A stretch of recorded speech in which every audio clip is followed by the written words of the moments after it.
खुलुमबाय बे समाव बड'लेण्ड इंखं टेलिभिजननि स्टुडिअ'आव आं निहा ब्रह्म। खुलुमबाय आं ज्योति बसुमतारी। दिनैनि गाहाय रादाबफोराव दङ।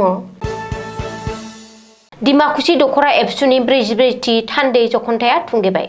तामुलपुराव हाग्रानि मैदेरनि गाग्लोबनायाव सानै सुबुंनि जिउ खहा। हावरा खादाव दायनि सन्देहजों सानै बिसि फिसायखौ गोथाङैनो सावथारदों। गिबि मन्थ्रिनि हाबाफारियाव थांनायाव लामा जाब्रबथाय जाना माखासे आइजोफोरनि जखम। नगावआव आयेन बेरेखा ड्राग्स सावनाय हाबाफारि। केरेला पुलिसआ थिउरियारि सानस्रि गोसारहोनायनि दायाव आसामनि सासे सुबुंखौ हमदों। बिटिसिनि मावफुं सोद्रोमा गणेश कसारिया सानसेयावनो मोनब्रै लामानि अन्थाइ खाम्फा बेखेवदों। दानिया फैदो आबुं रादाबाव।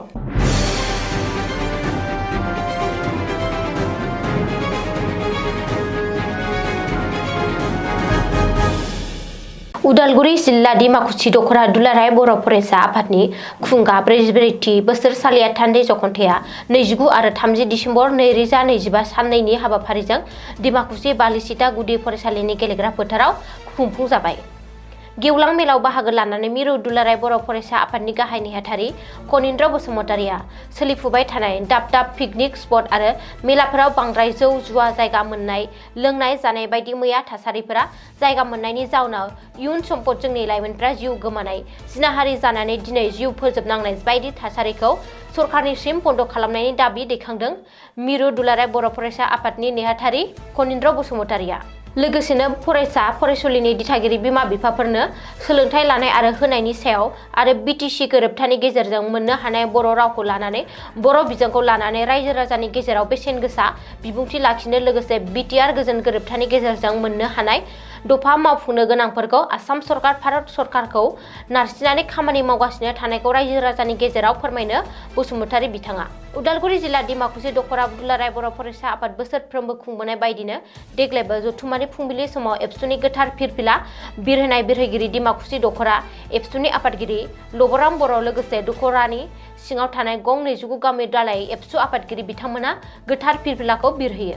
मुंख्लंफोरनिसिम बिबार बावजेनो बोखावजायै दरं जिल्लानि बारग' लोगो मासिगिरि खगेन बसुमतारी, मुंख्लंफोरनिसिम बिबार बावजेनो डिमाकुसि दख'रा एबसुनि बारग' गाहाय नेहाथारि जौस्रां बर' मख'जाथावदि खुंगा 44थि बोसोरसालिया थान्दै जख'न्थाय सावराय मेलखौ बुंथिगिरि सुरेन मुसाहारिनि मासि लानानै सामलायनायजों बेखेवना होयो उदालगुरि जिल्ला एबसुनि आफादगिरि कर्नेलास दैमारिया। रुंसारि सुख्रां बर' गोसोखां गेवलां सावराय मेलखौ बेखेवना होयो दुलाराय बर' फरायसा आफादनि नेहाथारि आनन्द बर' बिथाङा। गेवलां सावराय मेलाव गाहाय आलासि महरै बाहागो लायो मिरु दुलाराय बर' फरायसा आफादनि गाहाय नेहाथारि कनिन्द्र बसुमतारी लोगोसे ओनसोलनि मेलेमजिबि दैदेनगिरि आरो गोनां बर' रायजो राजा बिथांमोना बाहागो लानानै हाबाफारिखौ जाफुंसार खालामो। उदालगुरिनिफ्राय खौरांगिरि सोरांसार बर'नि खौरां। तामुलपुराव हाग्रानि मैदेरनि गाग्लोबनाय जाथाय। हाग्रानि मैदेरनि गाग्लोबनायाव सानै सुबुङा जिउ गोमादों। मंगलबारखालि मोनाबिलि 8 रिंगासोआव जादों हाग्रानि मैदेरनि गाग्लोबनाय जाथाया। सुलुङाव फोरमायथिनाय बादिब्ला मंगलबारखालि मोनाबिलियाव तामुलपुर जिल्लानि खैरानियाव हाग्रानि मैदेरनि गाग्लोबनायाव सानै सुबुङा जिउ गोमादों। हाग्रानि मैदेरनि गाग्लोबनायाव जिउ गोमानाय सानै सुबुंखौ सन्जु इस्लारि आरो तपन टिमसिना होननानै सिनायथिनो हादों। मख'नो गोनांदि सन्जु इस्लारिया सासे हाग्रा बिफाननि मावफारियामोन। कुमारिकाटा फरेस्ट डिभिजनाव फरेस्टार महरै सिबिथाय होगासिनो दंमोन सन्जु इस्लारिया। गुबुन फारसे तपन टिमसिनाया जायगानि थागिरि। मिथिनो हानाय बादिब्ला बे जाथाया बै समाव जादोंमोन जेब्ला हाग्रानि मैदेर फालोआ बे जायगायाव हाबफैयो, जायनि जाहोनाव हाग्रा बिफाननि मावफारियाफोर आरो जायगानि सुबुंफोरा हाग्रानि मैदेर फालोखौ होखारनो नाजादोंमोन। बे अपारेशननि समाव सन्जु इस्लारिखौ हाग्रानि मैदेर फालोआ गाग्लोबदोंमोन। बे जाथायाव सन्जु इस्लारिया जाथायसालियावनो जिउ गोमायो। गुबुन सासे जायगानि थागिरि तपन टिमसिनायाबो हाग्रानि मैदेरनि गाग्लोबनायाव जाथायसालियावनो जिउ गोमायो। मख'नो गोनांदि बे जाथाया तामुलपुरनि कुमारिकाटा ओनसोलाव रायजो राजाफोरखौ समखिखांहोदों। रायजोआव फिन दायनि बुथारनाय जाथाय।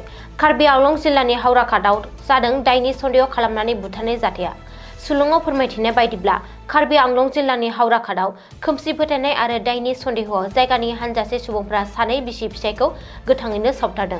बे गिख्रंथाव बुथारनाय जाथाया 30 दिसेम्बरनि हराव हावराखाद ओनसोलनि सिङाव थानाय 1 नं बेलगुरि मुन्डा गामियाव जादों। रिपर्ट बायदिब्ला दायनि सन्देह खालामजानाय सानै बिसि फिसायखौ गिबियाव दुथांफोरा न' सिङावनो गोबौ हाथियारजों गाग्लोबदोंमोन। बेनि उनाव बिसोरनि न'आव अर लागायनानै होयो। बे जाथायाव सन्देह खालामजानाय सानै बिसि फिसाया गोथाङैनो खामथार जायो। बबेखानि दायनि सन्देहआव सावथारजानाय बिसि फिसायखौ 43 बोसोर बैसोनि गार्डि बिरुवा आरो बिनि बिसि 33 बोसोर बैसोनि मीरा बिरुवा होननानै सिनायथिदों। गामिनि माखासे सुबुंफोरा बिसि फिसायनि सायाव जादु मोन्थोर खालामनाय आरो ओनसोलाव खैफोद सोमजिहोनायनि अजद होदों। बे जाथाया रायजोनि माखासे ओनसोलाव फिन खेबसेबाव खोमसि फोथायनाय आरो दायनि बुथारनायखौ लानानै गोख्रों जिंगा सिखांहोदों। कामरुप जिल्लानि बक'आव दिनै फुङावनो गिख्रंथाव लामा जाब्रबथाय जादों। मुवा बेसाद रोगाग्रा AS02DC3468 नम्बरनि गंसे टाटा मेजिक गारिया लामा गेजेरावनो बेलथायनायाव बे गिख्रंथाव जाब्रबथाया जादों। जाब्रबथाय जानाय गारियाव दंमोन सा 19 आइजो दावबायारिफोर। मिथिनो हानाय बादिब्ला गिबि मन्थ्रि डक्टर हिमन्त बिश्व शर्मानि मोनसे सुबुं थुबुरमा मेलाव बाहागो लानो थांनाय समावनो बक'नि 17 नं हादरारि लाजा लामायाव बे गिख्रंथाव लामा जाब्रबथाया जादों।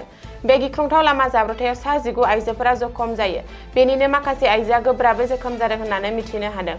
मख'नो गोनांदि दिनै बक'आव गिबि मन्थ्रिनि नुजाथिनायाव मुख्यमन्त्रि महिला उद्यमिता आसनिनि चेक राननाय हाबाफारि दं। बे हाबाफारियाव गिबि मन्थ्रिनिफ्राय चेक लांनो फैनाय समावनो गारिया कन्ट्रल गोमानानै लामा गेजेराव बेलथायो आरो गिख्रंथाव लामा जाब्रबथाया जायो।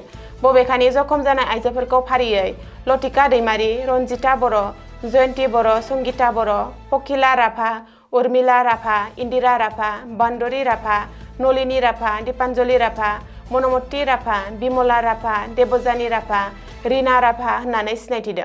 रिपर्ट बादिब्ला जाब्रबथायनि उनाव गासैबो आइजोफोरखौ बक' प्राइमारि हेल्थ सेन्टार आरो अरुणोदया हस्पिटालाव दैथायहरनाय जायो। बबेखानि आइजोफोरनि गेजेराव साथामा जोबोर गाज्रि हालोदाव होननानैबो सुलुङाव बुंदों। बेखौबो मख'नो नांगोन दि दिनै 2025 बोसोरनि जोबथा सान। बे जोबथा सानाव दिनै रायजोनि गुबुन गुबुन माखासे ओनसोलाव गिख्रंथाव लामा जाब्रबथायफोर जानायनि खौरां मोननो हादों। नगाव जिल्लाया दिनै आयेन बेरेखा ड्राग्स सावनाय हाबाफारि खुंदों। नगाव पुलिसनि बानजायनायाव दिनै जिल्लानि गुबुन गुबुन पुलिस थानानि बेन्दोंआव जब्द खालामनो हानाय आयेन बेरेखा ड्राग्स आरो निसा गोनां मुवाफोरखौ सावनाय जायो। नगाव जिल्लानि महकुलियाव सावदों। जिल्लानि गुबुन गुबुन जायगानिफ्राय जब्द खालामनो हानाय ड्राग्स आरो निसा गोनां मुवाफोरखौ।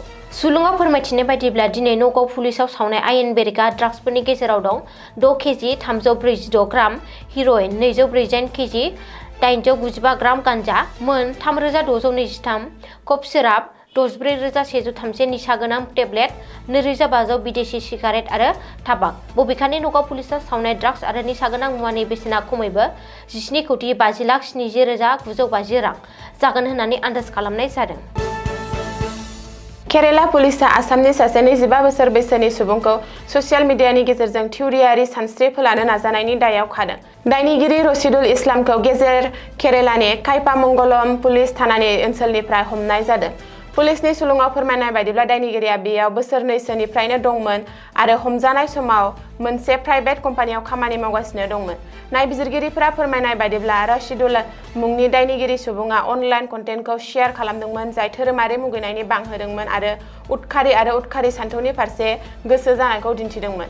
पुलिसआ बेखौबो फोरमायदों दि गिबि नायबिजिरनायाव बियो फन कल आरो ससियेल मिडियानि गेजेरजों बांलादेशजों लोगोसे भारतनि बायजोनि सुबुंफोरजों सोमोन्दो दंमोन।